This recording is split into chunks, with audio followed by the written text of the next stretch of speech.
Good morning. It's still morning. Unlike someone like Theo and Father Jim, I really can't talk about too much free stuff. We try. But what I want to suggest to you is, and I think everybody today received the catalog from the department of all the stuff we do make available, and there's a table with some free stuff that we produce and want you to take home with you today. The question becomes, what do you do with it?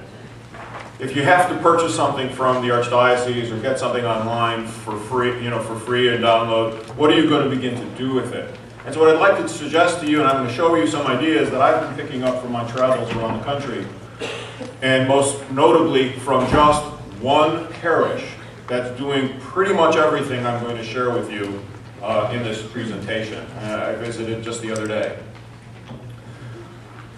One of the things I'm most concerned about is that we have so narrowly defined what we consider religious education as the Sunday school. As I've said on repeated occasions, we have put all of our educational eggs in the Sunday school basket, and we haven't thought about the wider dimensions and the other possibilities of what we can be doing in the life of our parish. So I want you to think of this little borrowed phrase from Francis of Assisi: teach the faith at all times, when necessary, organize a class. But the question becomes, what is essential to the faith? What is essential to being a person of faith? And trying to discern what's non-essential. What's become increasingly important to me in my work and visiting parishes is we spend a lot of time on non-essentials to our faith. We'll go to great lengths to make sure children can explain or attribute a meaning to chains and bells on censers, and we neglect frequently the weightier matters of the law. And I want to suggest to you that if we put at the center of our faith Jesus of Nazareth, the Christ, the Son of God, and His Church, I think we'll ultimately be more successful even in our outreach efforts and in our educational efforts, even though it will be important to understand the names of things in the life of our church and why we do things the way we do. Now, I know this is a very devout and faithful group, so I'm not going to push the first question too hard, but what would it mean to you to put Christ at the center of your Christian faith? How do you begin to do that? A question for your own reflection today and on your way home. But what would you say to a member of your parish about Christ? Not the festival, not the last parish council meeting, but about Christ. What would you say to a visitor to your church about the life of your parish, the life of your church? As I like to joke, most people know us for our food festivals rather than see us as Christian communities with really good food. And so I want to suggest, what do you begin to do? Everything on this slide came from one parish that I visited last week, except the One Parish, One Book program, something I'm going to begin to develop and start talking about over the coming year. One parish has a quarterly lecture series. One parish has a Sunday discussion group. One parish has early morning Bible study, and this they actually do a couple days of the week. One parish does the directed home study. The same parish does this investing orthodoxy for new members, potential converts. That parish has a bookstore, and I'm encouraging them to begin the One Parish, One Book. Imagine the conversations what we could have in our parish if all of our members were to spend the next 30 or 40 days reading one simple book, and homilies were directed around those topics, people were conversing around it at coffee hour, just that level of coordination. One parish, one book, an adult education program. Some of the other things that they do I'm going to suggest as well. They're supporting their parish Sunday school program. They're honoring their teachers regularly. They're finding ways to communicate with parents, something I just posted to the Listserv. Talk about the success of a Listserv. I have 3,000 people all over the world that we push ideas to about how to teach the faith and ideas about it to learn more about it. They're using the new products, the zines, the magazine approach that's beginning to replace many of the textbooks in use in our parishes. And then they're going to our website and finding all the web resources, articles, information, how to link to our Facebook group, and have all additional conversations.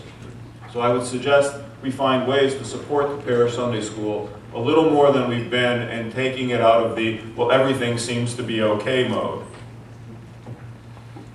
But to do that, we need to support teachers. And all of this is suggest send one teacher to the Orthodox Institute at Antiochian Village to learn more about the Scripture this November.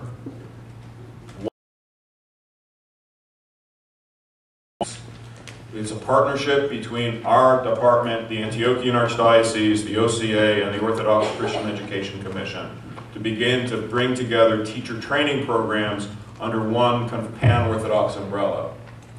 But if you can't send one teacher on November 5th, 3 through 6 to Antiochian Village, send all of your teachers to the Dormition Church in November to the Doxa conference that will take place. All of them to begin teacher training seminars.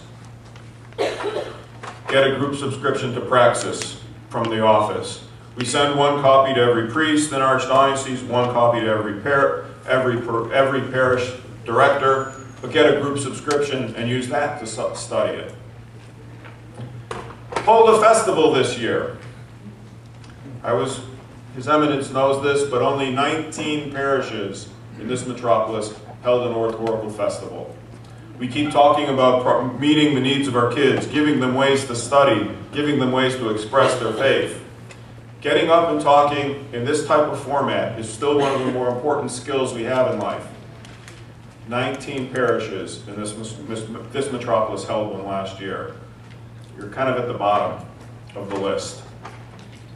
But a new program that we've just discovered over the last few months, hold an All Saints Festival. Essentially a poster project where young people just research the life of the saint, and they hang up posters all over the church hall to discuss a saint who's important to them. And they walk around, people walk around, learn about these saints. The children talk about who their favorite saint is, who they did some research on, and then all of a sudden a new conversation takes place. We're in the next issue of Praxis, which will be out later this month. There'll be more details about that. But it's a radically simple idea that can get young people learning and teaching the parents in their parish. Finally, create a family program.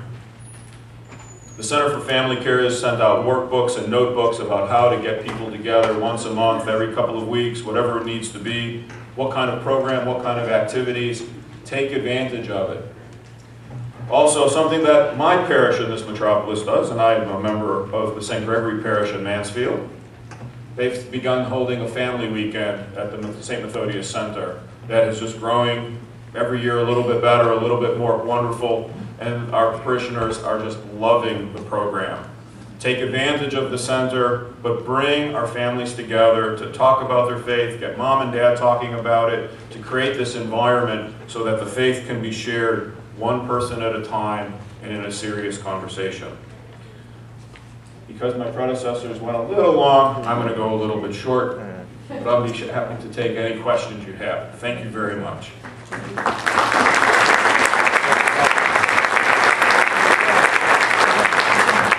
I don't know if you have any of those zines. And as you know, I didn't know what a zine was. Because I'm not a teenager, so I didn't really know what the word meant until you explained it a couple of archdiocesan councils ago. But how many of you have seen the zines? Well, not too many, unfortunately. There's a lot of work has been put into. We didn't bring one here because I figured there are pictures of them in Praxis and in the book. In a short number of pages, 6 or 8 pages, in a magazine form with a lot of pictures, and this is for adults, by the way. It's not only for teenagers.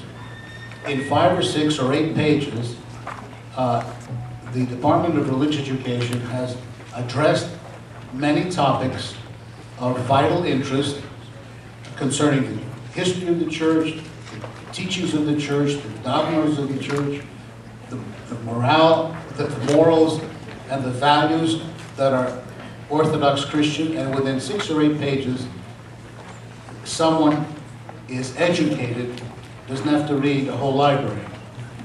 If you have not seen those zines, I strongly suggest you get them and give them to the parishioners, because they're that's very, very good material. Thank you, Your Eminence.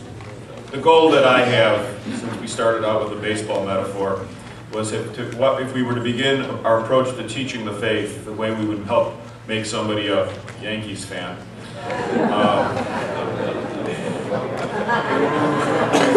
It's at home.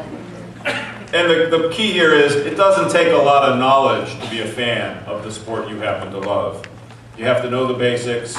You have to understand how it's played. Maybe you've participated in the game a few times.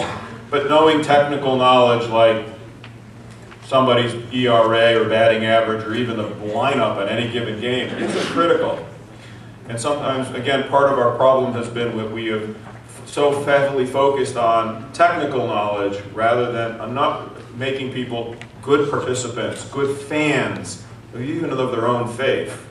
You know, you'll high-five a complete stranger at a baseball game or a football game and start talking about the stories. I remember when I saw. Do you remember that game?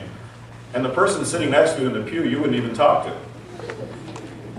Let alone share, I remember when the church did, or I remember when we were growing up, or I studied this passage. So that's part of our goal. So, I see a question, Peter? Yes. I'll speak this way. Speak loudly. How are the zines available? I mean, do you subscribe to them? No. You just call us up, and we're very generous with sending some samples, just so you can take a look at them. But they're fairly low cost. I think the most expensive, they're $4 a piece. And then, as people know, those of you who have bought them, once you start buying them in quantities, we discount them to about $2 a copy if you need hundreds and hundreds. And there are parishes that will buy, like the Christmas zine or the Holy Week zine, and just distribute it to the whole congregation. Throw it in the mail, put it on the pagadi, put it in the pews. And so for parishes that do that, we just make it available fairly inexpensively. 617-850-1218 is how to reach the department. 617-850-1218. It's in the booklet here. In the back, there's some praxis magazines that have all kinds of ways to reach us, or religioused@goarch.org. And somebody from the great team that I get to work with can help you with whether it's the Christmas scene, for To Us a Child is Born, Lent, Holy Week, an introduction to the Bible, what does it mean to take Holy Communion, and hopefully by the end of the month we'll have one about the ecumenical patriarchate. So thank you. Any other questions, comments? Yes. Nicholas Marshall, St. Nicholas Church, Manchester, New Hampshire. You mentioned that there are only 19 of 63 parishes in the metropolis that participated in the St. John, the Oratorical. Last year, yes. Last year. What were the size of the Sunday schools that participated in the, or were they considerably large populations? It was all over the place, really. Actually, some very, very small parishes still were holding it. So it was all over the place. What it really takes is a commitment, a little bit of organization, and tapping into the resources that we make available. One parish in New York, out on Long Island, has a typical senior level, the high school age, 16, 17-year-olds, 30, 35 of them participating. It's because one person in the parish is very committed to the program, and we have taken all of her resources, every letter she writes, every dot flyer she uses, and made it available on our website so you can imitate it. It took one person just to kind of coordinate it all. And just encourage it, make it part of life, and it can be done. So, yeah. Yes? I'm Nectar from St. Nicholas of Lexington, and one thing we're starting, well, I'm going to try this year, is the oratorical topics are up already for this Been up season. for a few weeks already. I'm going to implement them in the lessons. So each, I'll take one question, focus on it for 3 weeks, 2 weeks, and then when it comes time for the festival, I know last year the students were like, I don't know how to research this, I don't know how to do this and that. Now they won't have an excuse because we've already covered it in a lesson. So now they'll have an idea and they can take it their own direction. Right, and that's exactly why we're releasing the topics, the topic tips, and the suggested bibliographical references in September. We've heard from many, many teachers that they're doing exactly that, incorporating a given topic in a Sunday lesson plan, helping young people write something, do a little research about it, think about the issue, so that in January, February, when the season for giving the talk has begun, and there are even parishes that are doing it in December, everything's already there. So that's why we begun. Our goal is always to release the topic somewhere between Labor Day and the 14th of September in those days. I know we released everything about 2 weeks ago. They're on our website. I sent it out to even people that can't do an oratorical festival in England or something through the Listserv. They're on the Facebook group specifically for the Oratorical Festival, where young people can even just post their pictures from when they participated, so it's all available right there for you. But yeah, a lot of parishes are beginning to do exactly what you want to do. We'll take 2 more questions. Woman in the back. A woman in the back. I'm from Mary Lou Canvas from Cohasset. I'd like to find out, you mentioned about adult education and high school and all that. What about for little children? How could we avail of those? Well, there are 2 things. Well, the department has resources available for small children. There is an existing preschool program. There's a kindergarten program. So it really just becomes a level of organization around that that a parish would need to begin. We don't go much lower than a preschool age program because, again, once you start getting into that age group, it requires the level of organization at the parish to figure out how they're going to begin to do this. But the resources are there. We have lots of storybooks that children that read, because that's a lot of what happens in preschool work anyways. We're developing craft books, so there are arts and crafts programs, those kinds of things. Also, one of the things that's taken off just in the last couple of years is specifically aimed at young children, and it's not so much from the department, but I've become part of it because of my other hat that I wear as a professor here, is called the Catechesis of the Good Shepherd. If you just Google the Catechesis of the Good Shepherd, you find out that this was developed in the 1950s in Italy by Roman Catholics. It's a Montessori-based religious ed program. And it's taken off in a lot of circles. And in the last 10 years or so, some Orthodox parishes have begun experimenting with it, adapting the program to meet our liturgical needs, our works, our approach to things. And it's beginning to generate a little bit of steam around the country. So it's something to watch for. They did a training session, for example. You have got the lights in my eyes, so I can't see faces. Catherine Vargas from Florida had done a training session here on campus over the summer. She's one of the key people that's developing the Orthodox approach to this in her own work. But something to be watching for. It takes more training than just saying, hey, you, go do this.